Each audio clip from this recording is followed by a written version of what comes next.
Okay, can the step push everyone on stage? Okay, thank you. Hello. Hello, everyone. Hello. Welcome back. Hi. Hi. Good to see you. Hello, good morning from Kosovo.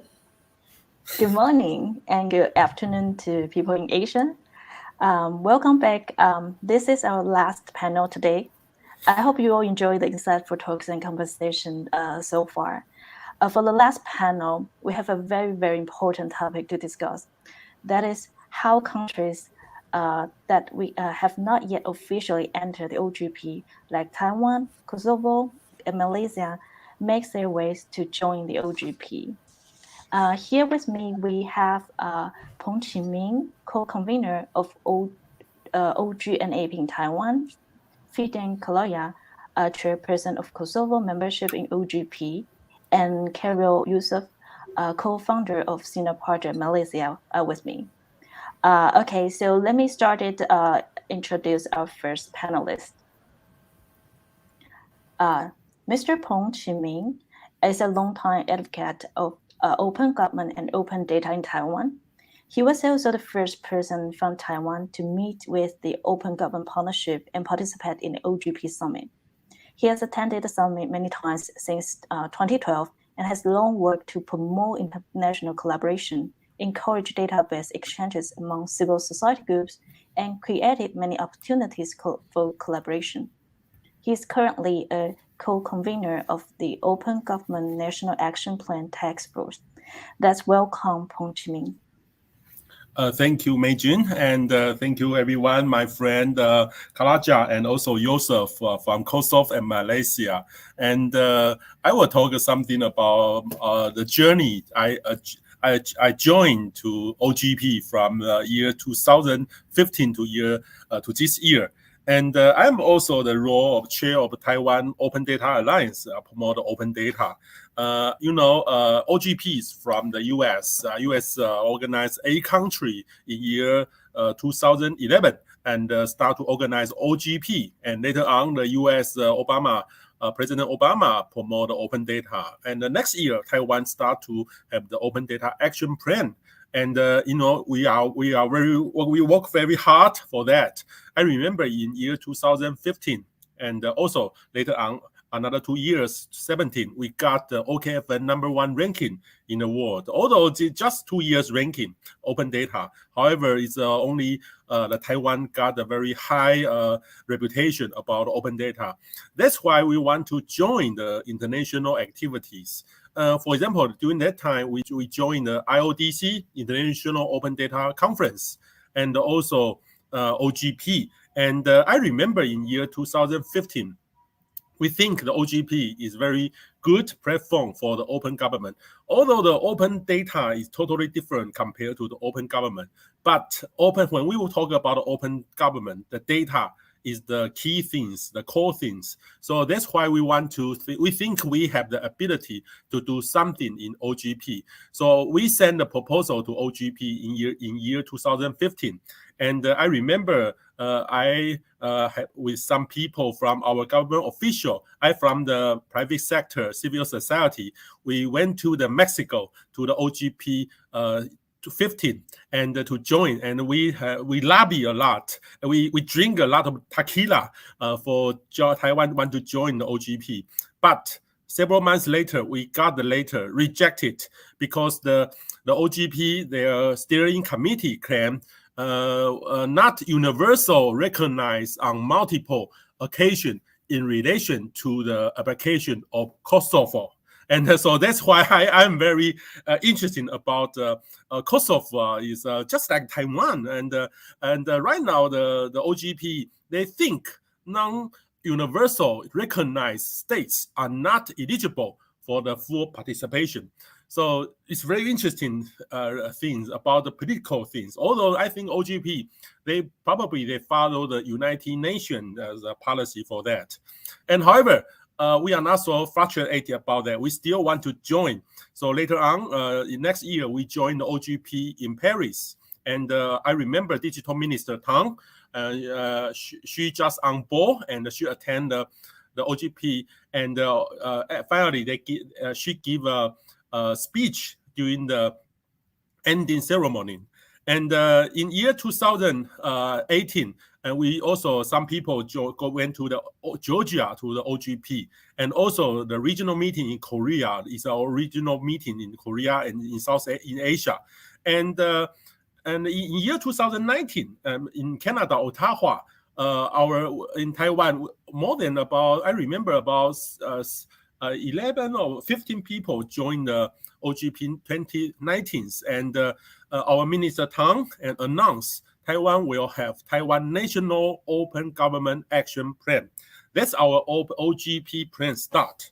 And after the OGP, the Ottawa, so our civil society government official organized a team. We want to do that. So our first Open Government National Action Plan task force was in last year in August. And later on, we followed the idea of the public-private partnership. We based on the platform V-Taiwan and join to collect lots of the idea. What's the open government we want from the public to summarize some idea and also dialogue with the government official. Later on, we have another meeting in October. And I remember in the early of this year, the minister with our portfolio, Minister Tang, and also the National Development Council Minister Guo Mingxing, and also that meeting, I was also recommended as the co-convener representative the civil society of the task force. So that's why what our process about the OGP. And so finally, in the early of this year, we announced the Taiwan Open Government National Action Plan.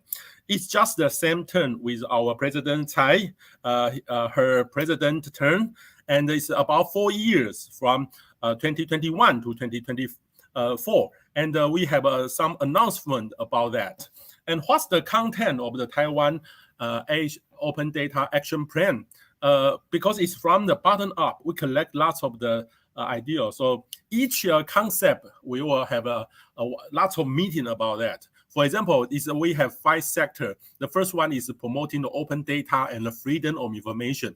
In Taiwan, the open data is quite successful, and we have a lot of ecosystem. However, we still need the law about that. So how to completing the government open data and the data sharing mechanism is very important.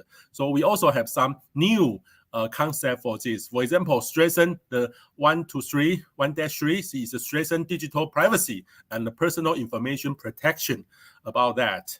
And the second is the expand and the public participation mechanism, such as kind of the, for example, 2-4, facilitate the formation of labor unions is also very important.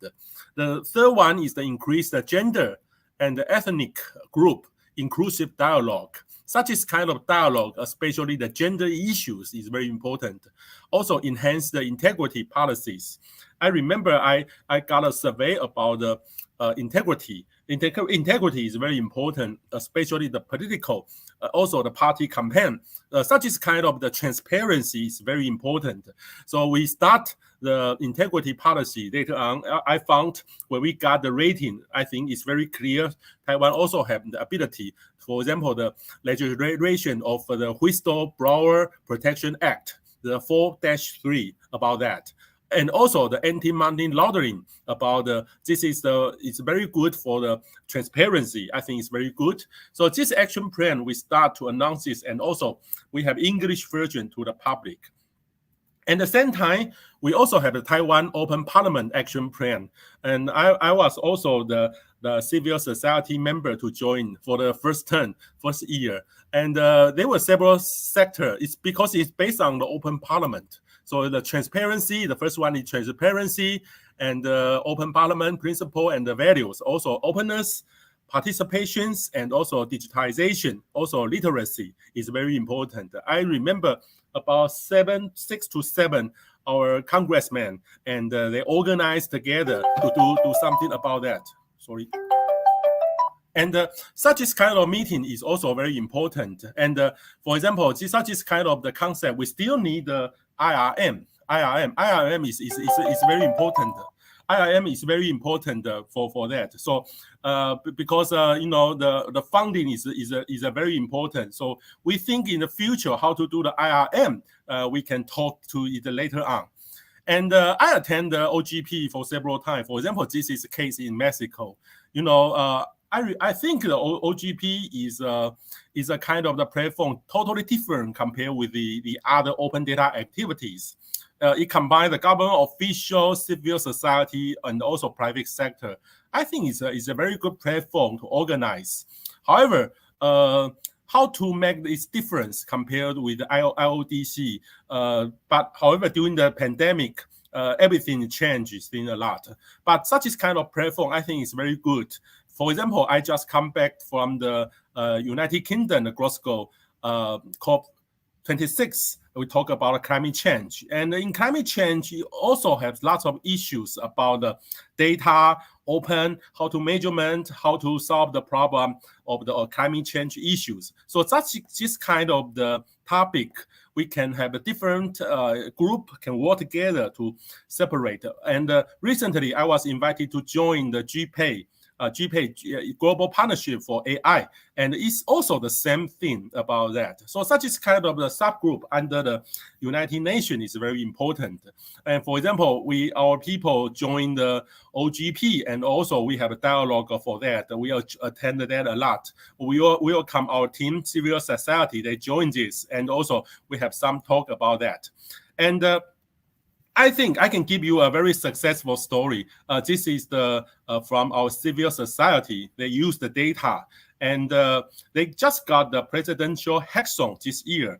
I think they are top 5. And the key person is an engineer from the semiconductor industry, and he cared about the water resources. So he organized some people and some of the civil society working together, and also invite the government official. But before that, the government is all dominate everything. The government say, oh, we have the funding, we have the budget, we can do it by ourselves, we can solve the problem. But how to get the trust between the private sector and the civil society and the government is very important. So under this, they want to solve the water pollution problem, because in Hsinchu, it's a semiconductor industry, and however, their water they drink is from the polluted area. So how to get the transparency from the source of the water from the mountain, later on to the dam, and later on to across their living is very important. So they care about the living, drink the water, and also farming, and also better living, and also drinking is very important. So such is kind of the issue to get a benefit from the government. The government can save lots of money, and the community can get a better communication, and also the people can get to join this project. So such is kind of only one river, and later on they can copy to another river. So it's very successful story from the open data to open society, open government. So I think it's a very good example for Taiwanese and for all the international open government group. We can share and experience. And another thing is AODP, and I remember Yusuf is also our members. And in the beginning, we think the open data is just we have the cultural gap between the Asia and Europe and also US, and the culture is totally different. So what we want to do is organize in Asia group. We work together to share its experience. So every year we will have a meeting. For example, today also have a AODP meeting by Vietnam. So sometimes our group will work together, also join the IODC and probably at the OGP. For example, this year we also invited to the APEC. APEC talk about open data for digital economy growth. So it's very important. So we can share the data and share the concept in this community together. For example, in Taiwan, because we have very good open data, and also later on, we have open government concept. Such is kind of ecosystem from the open data public sector to the civil society, also private sector. We can make an ecosystem. Different company can work together and also help the government to open the data, to make the data service supply chain is very important. Such is kind of trend to make the industry data, we can say is a data industry or the data economy. It's also very close linked to our DigiPlus Taiwan the data plan, data economy, digital economy plan. So such is kind of LDP this year was held by the Vietnam. The Vietnam is the chair, so it's very successful story for the LDP. Such is kind of the international engagement. We have the competition between the group and also the technical platform and the training work group and also business opportunity, also trend research, and we can share each other. For example, this is a data portal. I think Kalaja is from the European Union, and also the EU, they have the data portal. That is kind of data portal is very interesting. So we just follow the trend to make the data portal for Asia. So it's about more than 100,000 data sets. So right now, lots of people use this data set. And we also have some kind of service. We can say it's a supply chain. So I think such is kind of the open data, open government, and we can work together. It's not only for one sector good, it's for all of the people good. I think we can keep going to integrate all of the interest group. We can work together for a better future. But in the long term, we hope Taiwan can be one of the OGP. Thank you.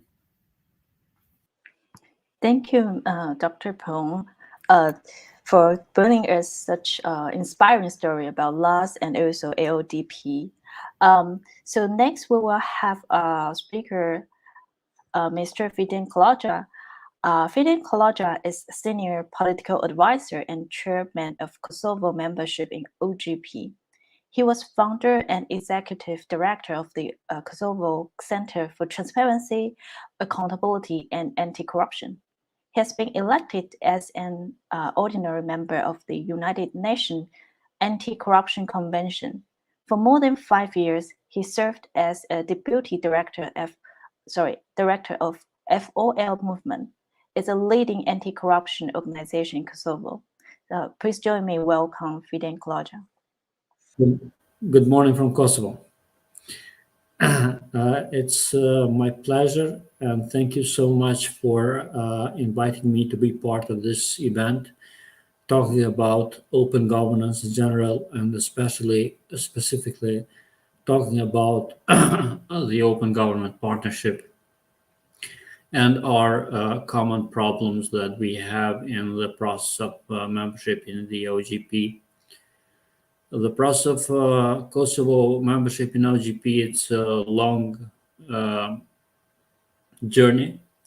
We have started this process in 2013, when we sent the letter of intent and we sent evaluation of 4 minimum eligible criteria in the OGP steering committee.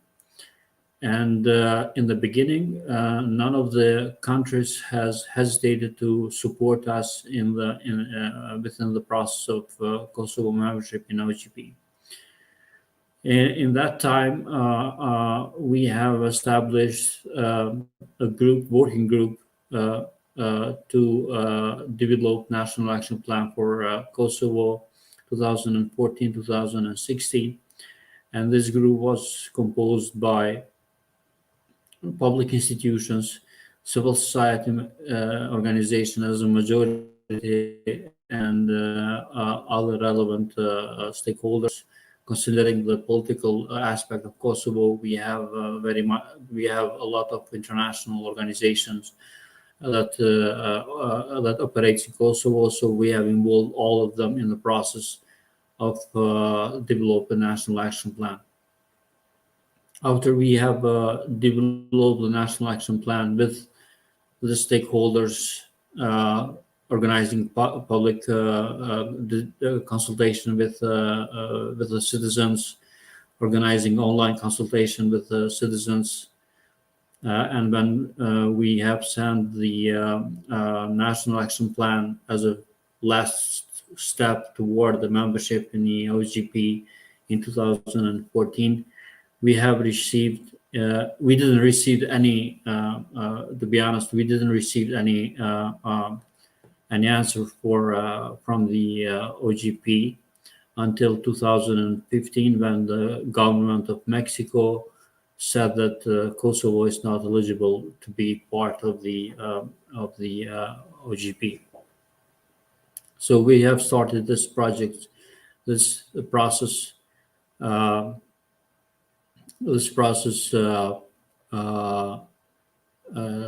years ago, and we are still in the process of waiting for Kosovo to be member of the OGP.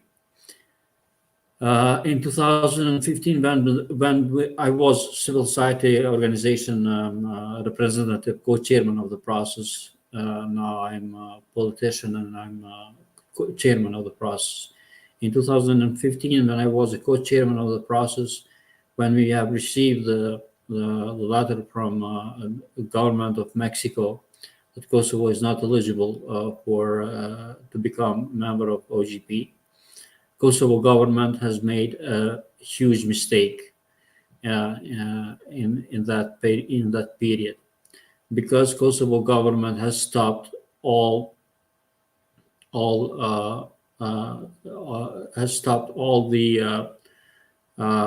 its commitments to in order to implement the national action plan that was developed by a working group. It was a mistake because my suggestion, and I believed in that, was that we need to implement the national action plan. Beside what Mexico government says, we need to unilaterally to implement the national action plan, because national action plan has one mission: to improve good governance, open governance, fight against corruption, transparency, public accountability, and enhancing public services in one country. So Kosovo has stopped all the activities toward the implementation of this plan in 2015, and now we are in 2021 when we have reinitiated the process from the beginning. One thing that I should point it out, which is very important for every country and everyone who intend to be part of the OGP.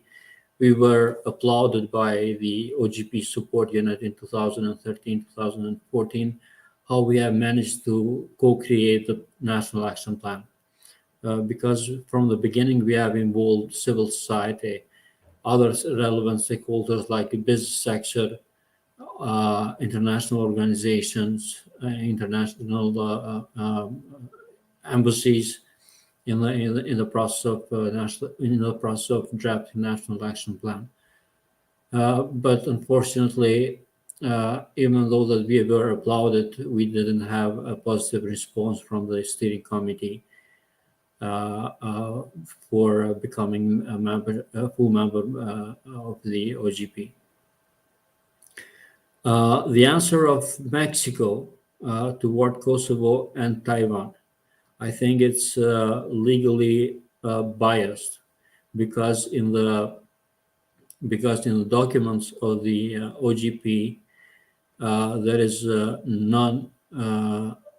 no article that says that Kosovo case, Taiwan case, do not have the right to be members of OGP. For instance, Kosovo is recognized by 170 countries, and also it's a member of many international organizations like World Bank, IMF, and other international important organizations. So I think that because Mexico didn't recognize Kosovo independence, was biased in its approach toward Kosovo, and I think it was biased also in the case of Taiwan. but we need to go on. There is no place for becoming pessimists. We need to move forward the process, and in this year, the Kosovo government has adopted a decision to start to reinitiate the process of Kosovo membership in Open Government Partnership. We have made some changes from the 2013 process. We have established National Coordination Committee, which is composed again by institutions, civil society as a majority, and other relevant stakeholders. Why civil society as a majority? Because we want to have the civil society to be decisive part of the process of drafting national action plan, and we want to have them in the process from the beginning, called as it is called by the OGP co-creation plan. We don't want to create a national action plan by the government offices and then present this document to the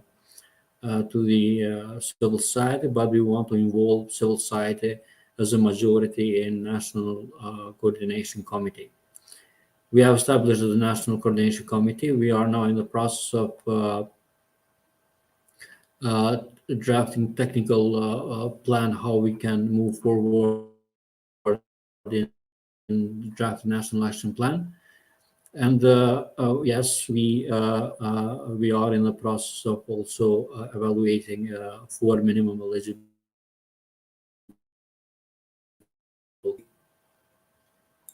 Fiscal transparency, access in public documents, declaration of assets by public officials, and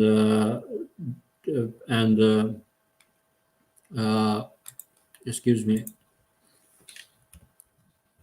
participation of citizens in decision-making processes.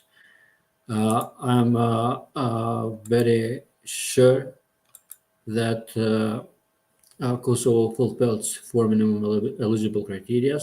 As foreseen in fiscal transparency, we do publish in annual basis the budget of Kosovo. It's public; everyone can have access in the budget, and also we have audit reports open for the public to see the reports of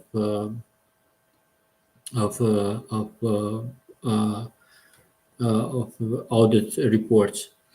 The second criteria is access to public documents. We have a law, and we have foreseen, and the access in public documents is it's in our constitutions as a right of citizens to have access in public documents. Declaration of assets by public institutions. It's we have a law on declaration of assets, and it's public. Everyone can have access in declaration of assets by public officials. And the second one is participation of citizen in the decision-making process. We have very good legislative forms that every citizen can have access in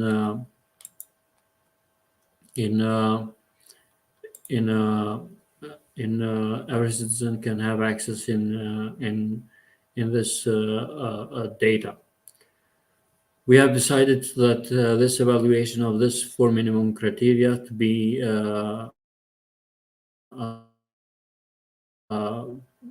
in order to increase the independence and objectivity of the process. So the civil society organization has organized a group that is working on evaluation of these 4 minimum eligible criteria.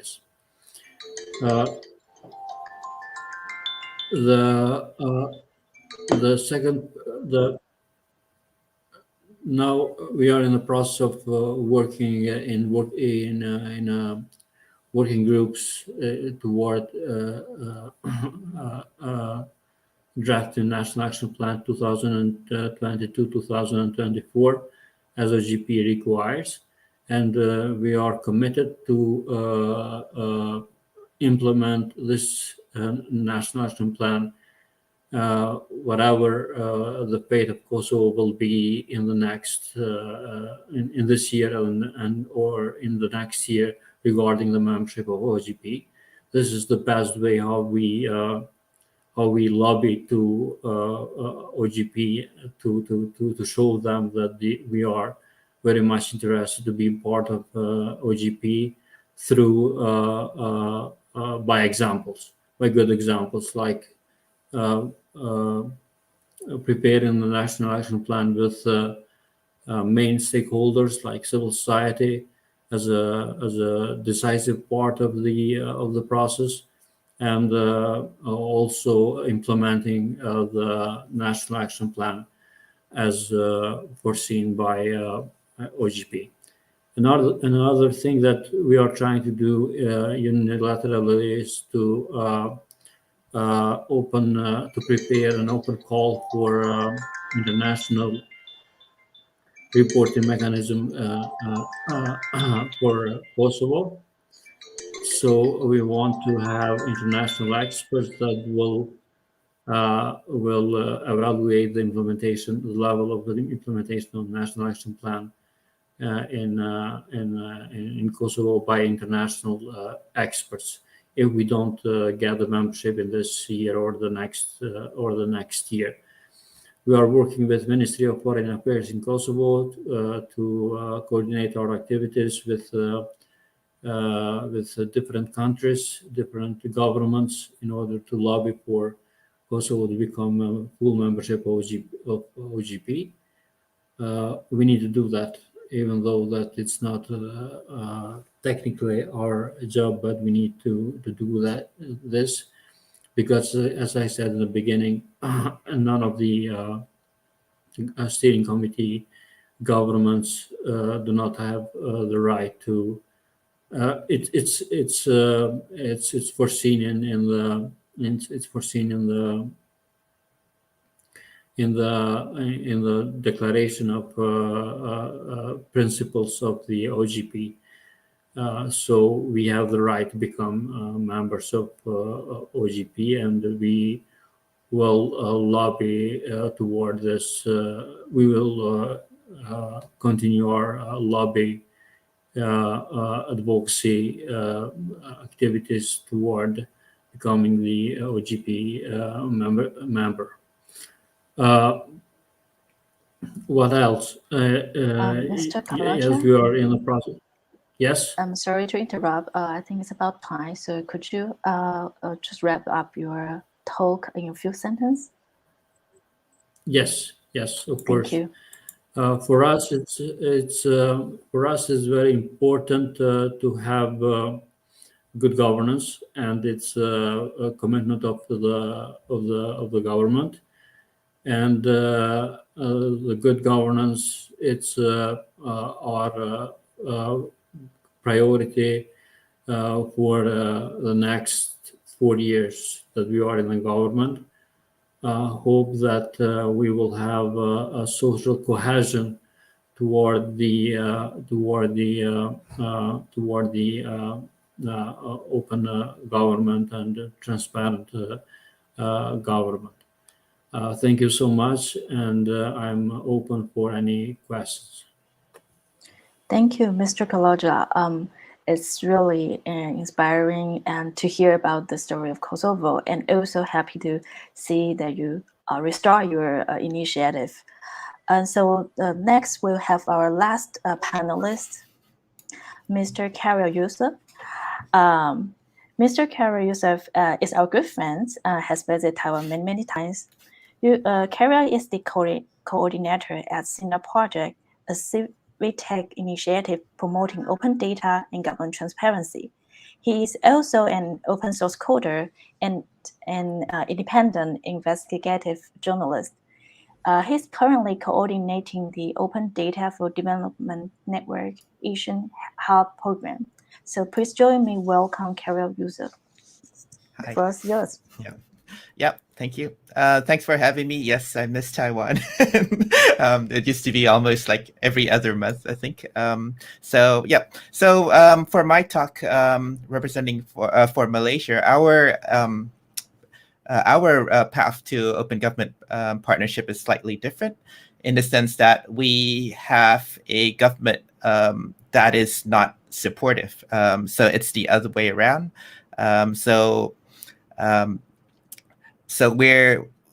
For us, it's driven by civil society, and the reasons that we are not able to be part of OGP is because the government the government's not supportive of it, and we're missing a few pieces such as FOI from joining. So just a little background. So for Malaysia, for 2011 and 2018, kind of the background leading up to all the work that we've done for open government is basically an environment of increasing awareness of democracy, a lot of widespread protests under a quite an authoritarian government. So this is kind of the background that we've been working on in our path. And one of the things that we learned as civil society is that democratic goals and ideals tend to be universal. So in our work towards an open government, we've found, in terms of better transparency and accountability and so on, we learned that this is universal. So we started looking at, what are the international goals and what are other people working towards with internationally. So for us, we started out, which is the key goal of our organization, which is basically to have access to Parliament. I think it was the previous panel. And for that, we found that, some common international goals and effort, which is the opening Parliament Declaration. And we saw some key goals that were aligned with our organization initiatives. And we're kind of core towards, kind of the open government goals as well. A culture of openness, making information transparent, making it accessible. And for us, especially moving towards modern access and participation with government is basically enabling electronic communication and access to this. So the first thing that we did as civil society was actually to reach out to the international community of civil society organizations that also had the similar goals as us. And for that, we looked around and saw who else is doing a similar work to us in terms of providing, efforts to make government more accessible, especially in terms of Parliament. And we found out that, in our case, we looked to the UK because Malaysia is a Commonwealth country. And we found out that, there's a civil society in the UK called My Society.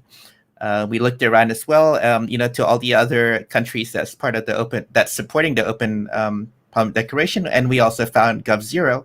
And GovZero Taiwan had a very similar, culture to us in SINA Project in terms of being a very technical and open source culture and bringing this culture in terms of approaches to open data, in terms of open access to government, I mean. So one of the good things about reaching out internationally is that we started learning that, the issues that we have and the path that others have took are not too different. Even though when we looked at, say, Taiwan or we looked at UK and we feel like, oh, this is what we want. But we learned also from them that, that there's a lot of policy reforms before Taiwan and UK got to where they were right now. We learned that it took a very long time. So that kind of, changed our outlook in terms of not feeling too disappointed. We looked at how they engage government. And also, we also learned about, which agencies or government agencies are champions that they work with to understand, the steps that we also need to take for Malaysia to get to where these countries are. The other thing that we found out about civil society is that this process of trying to open government happens within and around OGP events, in the sense that it's an international community. And one of the things that we learned was that not to be discouraged, that there's value in keeping up with our initiatives. And as a result, we learned in Malaysia that, the challenges that we face also can lead to innovations for us in terms of the approaches of how to get government open. Things such as using open data that was mentioned earlier by Dr. Peng, and also ways around collaboration, like how GovZero does it, in terms of working together towards a common goal. And that these things can overcome some of the limitations and constraints that you have in Malaysia. The other thing that we also learned was that opening government is an extremely large and complicated task. We started to learn that the scope goes beyond just opening parliament, and that if we really want to have an open and participatory government, that we are going to need to have to look into all these other different aspects of government that need to be opened up in order for us to have a truly open and transparent government. So I mentioned that it was open and participatory. So one of the things that we learned is that by participating and engaging with international NGOs, especially for around efforts that are universal, such as open procurement through open contracting, as well as other NGOs that kind of support similar initiatives, such as freedom of information or access to information or open data. What we learned was that just because Malaysia is not part of the Open Government Partnership does not mean that we are excluded, from participating, from learning, and also being supported by, and I'll come back to this a little bit later, in participating towards all the different processes towards an open government. The other thing that we learned also was that it's a good thing to build allies and coalitions within civil society of your country.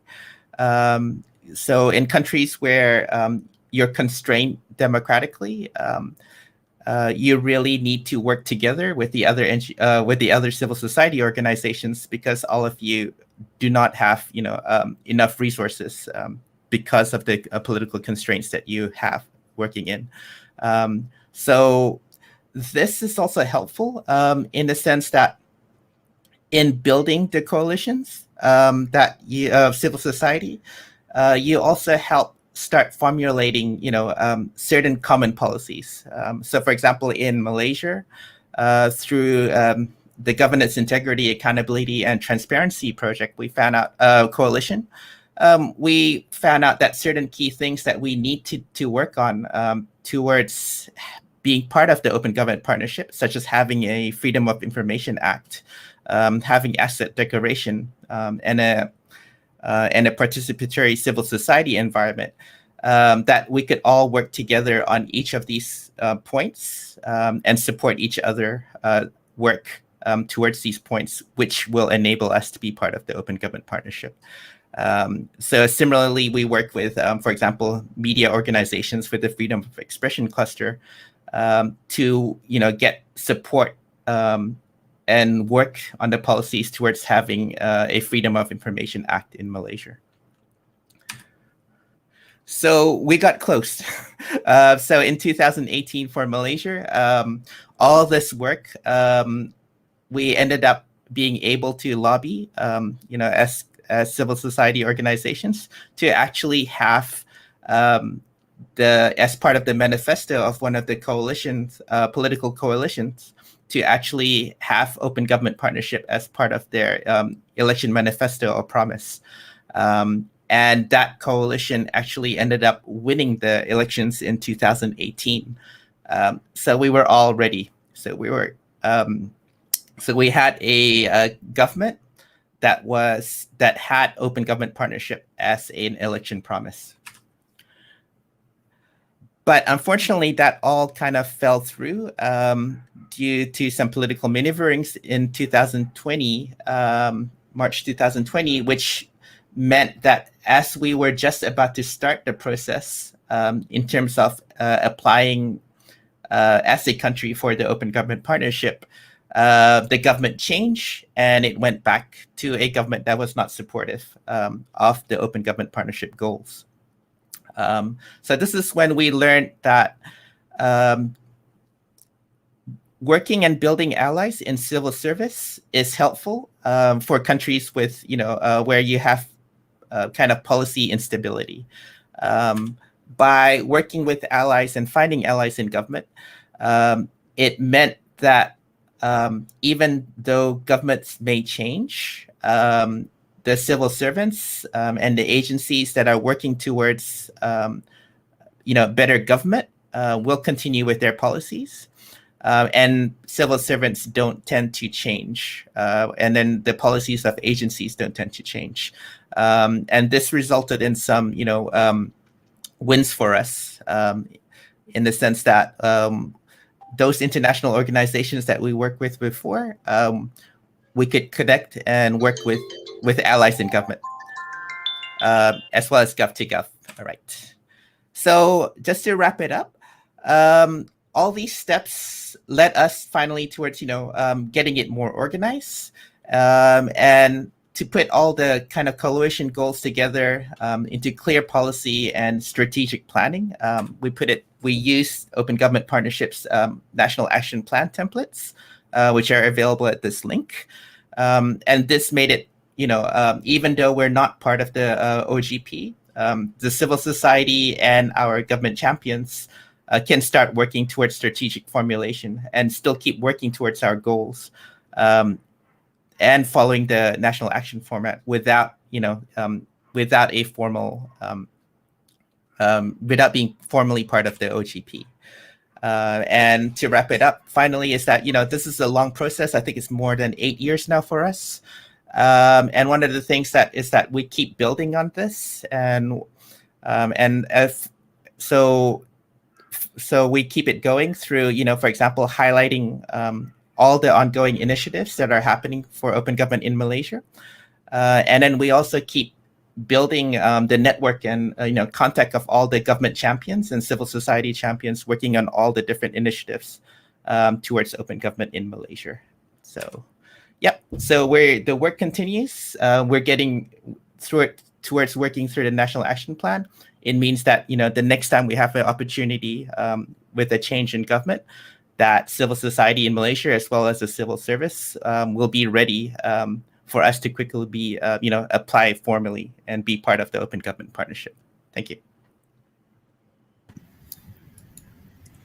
Thank you, Mr. Youssef. It's really touching to hear all of your story about these long years ongoing efforts to be part of the OGP, or like pushing the government to be more transparency, accountable, and collaborative. So here we have some questions. Dear audience, please put your questions on the Slido, and you can write like here as in Chinese. 你可以用中文发问，没有问题。我们会有一个翻译来帮忙这个翻译。We will have a translator to translate these Chinese questions. So maybe we should start from the first questions, and now we need our interpreter, Sam. Can you help me with the first one? Great. Yes. So this person asked that anti-corruption and other commitments in the OGP is likely not something that all political parties are willing to agree to. So this person wants to ask Mr. Fieden if the reason why Kosovo stopped the OGP National Action Plan, what was the reason? So was it due to some kind of political tension, or did it just kind of, was there a party change, or what happened? So Mr. Kalaja? Yeah, thank you so much for the question. In 2015, we had the most corrupted government in the history of Kosovo, and I think that this was the idea and the intention of the government to stop the implementation of the National Action Plan, because the National Action Plan in that time has foreseen many commitments and activities toward fight against corruption within the public institutions. So corrupted government has decided to stop the implementation of National Action Plan, because it's it's logic that the corrupted government cannot fight corruption, and it's not in their interest to fight corruption, to increase transparency, openness, and accountability toward its citizens. So this was the reason why in 2015 Kosovo government has stopped the process of implementation of the National Action Plan. Thank you. I think the political factors are so important when we want to push for more open government, especially from the civil society, right?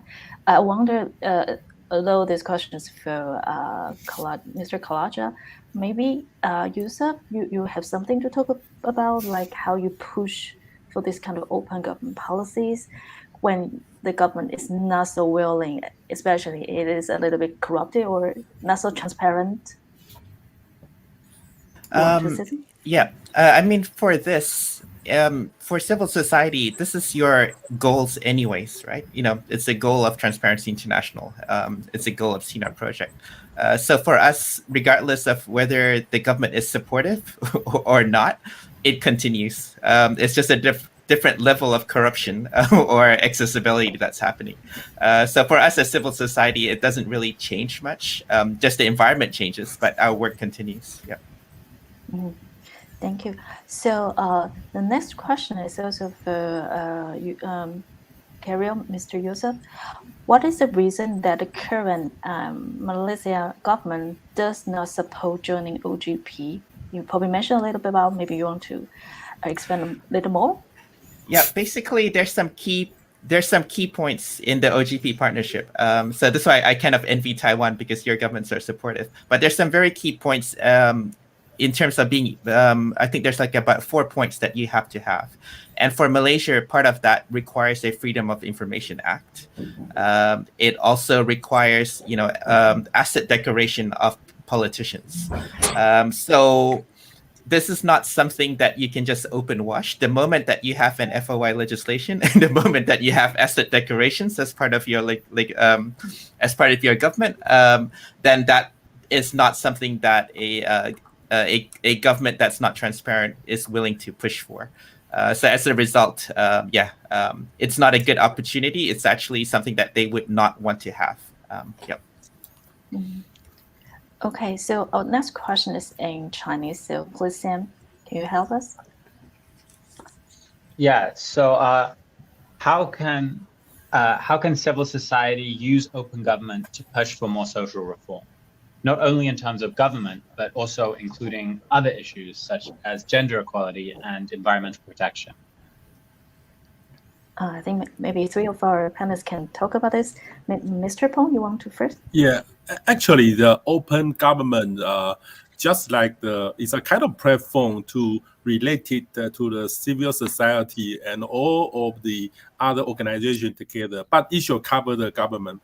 Government in the society is very important. So if we have the government role and they know the ideal, and because when we want to do the open government, we should use it's a totally different way. It should combine all of the interest group. For example, the PPP, public-private partnership, the civil society government officials should sit down and sit together. Not all the government official is bigger than the others. So it's a very good concept to organize our civil society working together. Not only the government, but the government can be correlated with the other group together. So I think such is kind of the gender issues or environmental protection is the OGP is a very good platform for that. And however, we should notice about it's open washing. Open washing. For example, this time when I was in COP26, the most word is greenwashing. Greenwashing. Every country like to greenwash it. So the civil society to join such kind of group, give different opinion, just like a balance is very important. Yeah, I think the next question is very interesting. Maybe I can answer because in Taiwan we have an action plan, and can we join the OGP? Can we have the more opportunity? And I think the key issue is the political issues. I don't think it's not so easy. I hope the other country can support Taiwan. And however, the OGP is not only one country can dominate, and they have a steering committee. And it's not easy. I don't think it's very, very easy. But when we have the national action plan, it's a first criteria. We already have this, and later on, if the political issue can skip, and we can be one of the OGP member. Just like in Taiwan, we also, although we are not a member of the UN, however, we also follow the global, just like climate change issues, and also just like ICAO, we just follow the global standard. And although we are not one of them, but we can be one of them in the future, and because we are ready enough. Okay, thank you, Mr. Peng. So I want to return back to the first Chinese question because I think maybe Mr. Kalaja and Mr. Yusuf have something to say. Let me repeat it again because it's in Chinese. So it's about how civil society use open government as a platform to push for more social reform, not only about the government, but also about other issues like gender equality or environmental protection or others. Who want to go first? Mr. Kalaja, do you want to go first? Okay.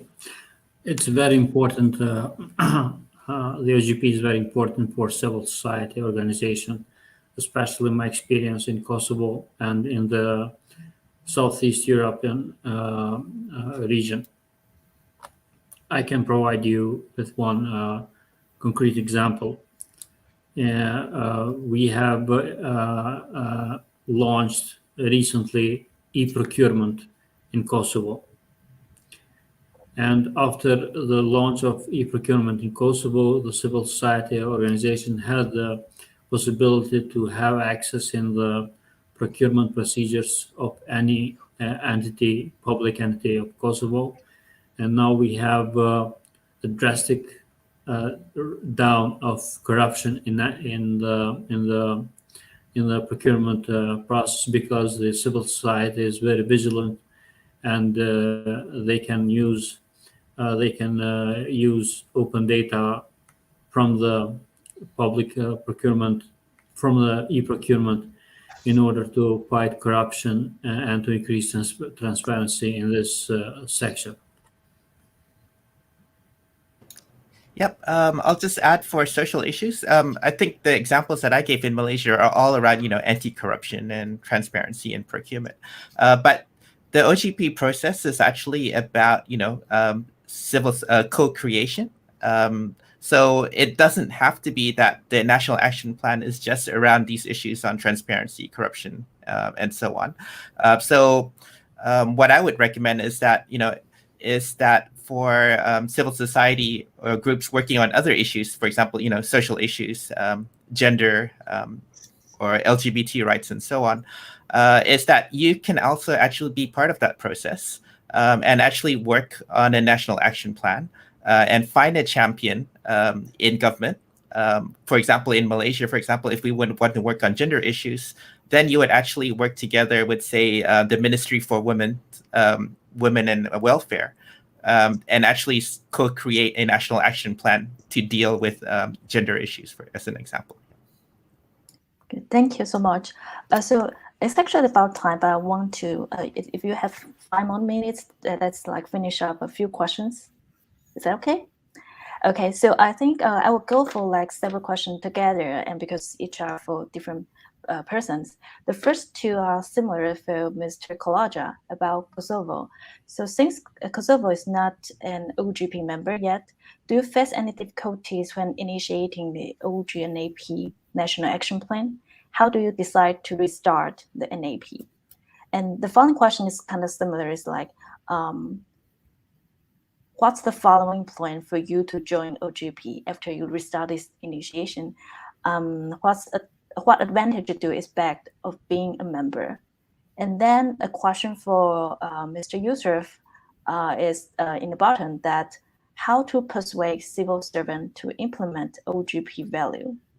So probably we can go for this 2 set of questions, and Mr. Pong, you can add a final note to close this panel. Can we start from Mr. Kolaja? Yes. Yes.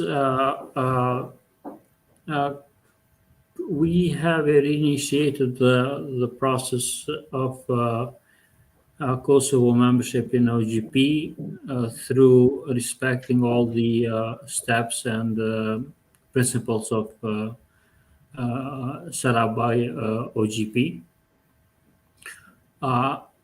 We don't have any difficulties in draft national action plan, because as I said, we have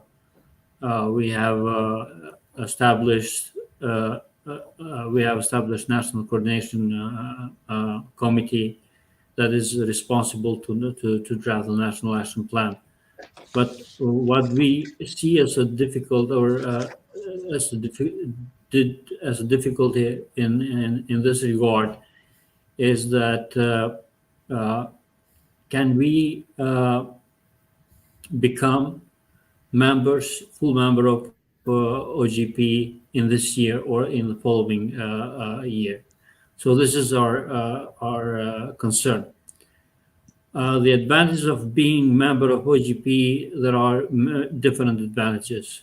One is political one. We want to be members of many international organizations. As a new state, we declared independence in 2008. So we want to be members of different international organizations and to be committed to their values and principles. We will follow and we will respect all the OGP principles and standards of draft national action plan. I'm very positive that we will achieve a very good process during this following weeks and months after until April next year, when we will deliver the national action plan to OGP. Okay, thank you. And Mr. Yusuf? This is regarding the civil servants. Yes. So in terms of persuading civil servants, one is that it's OGP is part of the international process.